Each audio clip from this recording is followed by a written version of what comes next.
Halo Pedikers. Bumi dihuni oleh 1.500 gunung berapi aktif di darat, dengan jumlah yang lebih banyak lagi di dasar laut.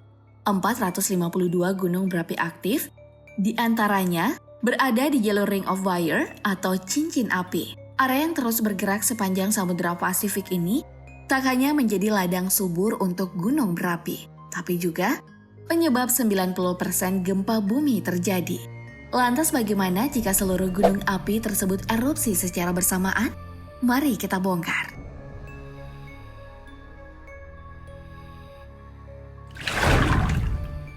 Erupsi terjadi ketika adanya tekanan kuat dari dalam gunung berapi yang mendorong material keluar dari celah-celah gunung. Gunung berapi yang masih aktif akan mengeluarkan asap yang membumbung tinggi ke langit terlebih dahulu. Api dan bebatuan kecil kemudian terlempar menghujani bumi. Suhu magma semakin tinggi dan mengeluarkan uap panas. Lava menuruni lereng gunung dengan suhu di antara 700 hingga 1200 derajat Celcius membakar apapun yang dilaluinya. Mencapai kaki gunung hingga semakin jauh meninggalkan sarangnya, kemudian laju pergerakannya semakin melambat. Lava cair mulai dingin dan memadat, sedangkan gunung masih terus mengeluarkan asap, abu, dan gas. Gas yang keluar mencemari udara dengan karbon dioksida, sulfur klorida, hidrogen klorida, dan hidrogen sulfida. Gunung berapi yang sebelumnya dinyatakan sudah tak aktif pun tak dapat dianggap remeh. Meskipun tak segarang kawanan yang aktif, namun gunung-gunung ini juga dapat mengeluarkan lava. Lava bergerak keluar perlahan tapi pasti, lalu berhenti tak jauh dari kaki gunung dan menjadi padat. Di sisi lain, gunung berapi bawah laut juga tak mau kalah. Perairan bergejolak dan suhu laut meninggi. Bahkan kamu dapat mencium bau belerang dan metana dari atas laut. Lava panas yang menjalar keluar lebih cepat mendingin karena bertemu dengan air laut. Sebagian lava dingin yang berisi gelembung udara menjadi batu yang mengapung, memenuhi seluruh permukaan perairan. Tak hanya itu, 7 gunung supervolcano terbangun seperti singa lapar yang terusik tidurnya. Misalnya saja Yellowstone di Wyoming, Amerika Serikat, walaupun meletus terakhir kali pada 640.000 tahun yang lalu, tapi gunung ganas ini punya peluang erupsi setidaknya sekali dalam 700.000 tahun.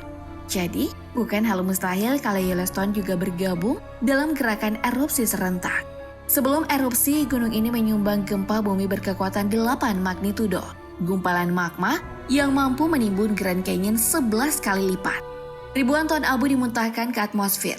Ledakan yang setara dengan 1000 bom atom di Hiroshima mengguncang sebagian besar bumi. Abu vulkanik bersuhu 400 derajat Celcius menyebar dengan kecepatan ratusan kilometer per jam, menutupi benua Amerika hingga benua Eropa. Asap berkecepatan 700 km per jam membawa abu yang kemudian menyeliputi seluruh permukaan setebal 30 cm. Menghalangi sinar matahari dan menurunkan suhu rata-rata bumi hingga 10 derajat Celcius. Hanya butuh waktu singkat untuk membuat 2/3 dari wilayah Amerika Serikat menjadi daerah tak layak huni. Kita baru membahas 1 dari 7 supervolcano yang ditetapkan Discovery Channel. Lalu bagaimana kalau 6 supervulkan lainnya juga ikut dalam pesta? Kalian bisa bayangkan sendiri kan, Pedikers?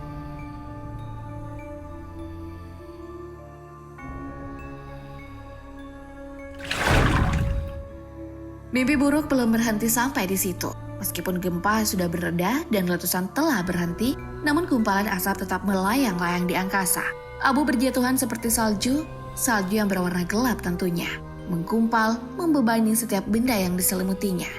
Satu persatu bangunan runtuh karena tak mampu menopang gumpalan abu yang semakin berat. Abu dan asap juga turut menghambat saluran udara, membuat makhluk hidup sulit bernapas, hingga sangat berisiko menyebabkan infeksi saluran pernapasan akut atau ISPA pada manusia. Sejak gempa bumi menyambut datangnya erupsi, korban jiwa mulai berjatuhan, semakin banyak dan meninggalkan duka yang tak tertahan. Bagi manusia yang masih dapat bertahan, mereka harus menghadapi dampak jangka panjang yang telah menanti di depan. Gumpalan asap yang menebal di langit menghalangi sinar matahari untuk menyinari bumi. Tanpa adanya sinar matahari, tumbuhan tak dapat melakukan fotosintesis. Akibatnya, produksi oksigen terhambat dan banyak tanaman mati. Sumber rantai makanan yang menipis mengganggu keseluruhan sistem. sebuah langkah awal bagi makhluk hidup menuju kepunahan massal. Tak hanya itu, sinar matahari yang gagal mencapai permukaan bumi tak mampu memberi kehangatan. Dampaknya, suhu bumi menurun drastis secara keseluruhan. Manusia yang masih mampu bertahan hingga saat ini pun dihadapkan dengan zaman es kedua. Seperti pada zaman purba, bagi manusia yang hidup di sekitar garis khatulistiwa mendapat sedikit keberuntungan, sebab di daerah ini suhu terasa lebih hangat dibandingkan belahan bumi lainnya. Kembali ke dasar laut, gunung berapi yang tak terhitung jumlahnya turut meletus dan memuntahkan material-material erupsi. Magma yang terus memanas memicu naiknya gas. Air laut menjadi panas dan asam. Air laut yang asam mengandung asam hidroklorida, hidrogen fluorida, dan hidrogen sulfida. Hal ini adalah serangan dadakan yang sangat buruk bagi biota laut. Kehidupan yang berada di dalam laut tak mampu beradaptasi dengan perubahan yang begitu cepat, sehingga banyak spesies laut yang punah. Lalu yang tersisa hanyalah makhluk mikroskopis yang mampu melewati perubahan. Semoga nggak terjadi ya.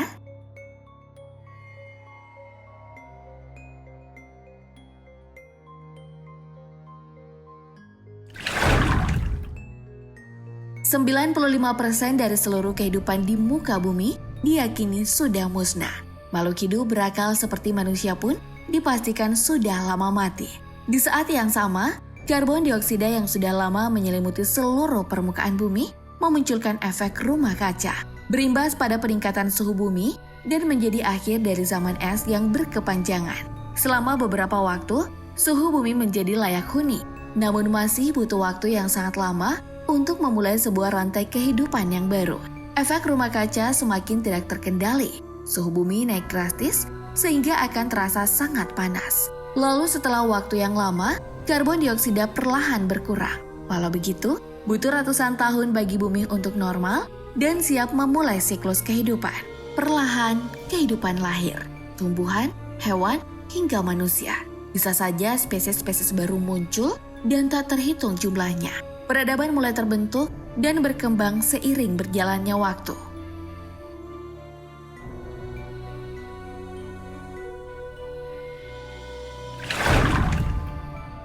Semua yang kita bahas tadi tentunya masih sebuah hipotesa. Kalau begitu, semua ini bisa saja terjadi. Tapi kalian tak usah cemas. Karena seperti yang kita bahas di awal video, dibutuhkan adanya tekanan yang kuat agar erupsi gunung berapi terjadi. Berarti butuh tekanan yang amat dahsyat untuk membuat seluruh gunung berapi meletus secara bersamaan. Sedangkan hingga saat ini, para peneliti belum menemukan adanya indikasi bagi bumi mengeluarkan tekanan sebesar itu. Jadi, kalian masih bisa tidur nyenyak kok setelah menonton video ini.